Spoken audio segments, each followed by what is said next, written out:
मुन्नू एक ऐसा लड़का था जो आंखें बंद करके भी मोबाइल इस्तेमाल कर लेता था। सोने से पहले उसने ऐलान किया, आज मैं जल्दी उठूंगा। मोबाइल ने हंसते हुए कहा, और मैं पूरी रात चलूंगा।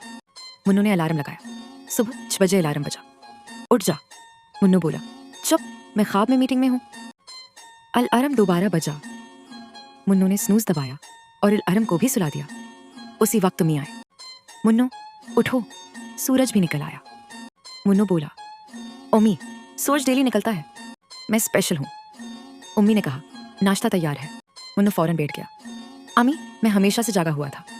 नाश्ता करते करते मुन्नू ने मोबाइल देखा। बैटरी 2%। मुन्नू घबरा गया।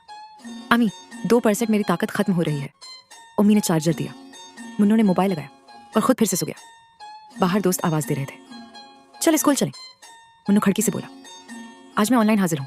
आखिर में स्कूल गया नहीं। उम्मी हंस रही हैं, मोबाइल फुल चार्ज, और मुन्नू फिर सो रहा है।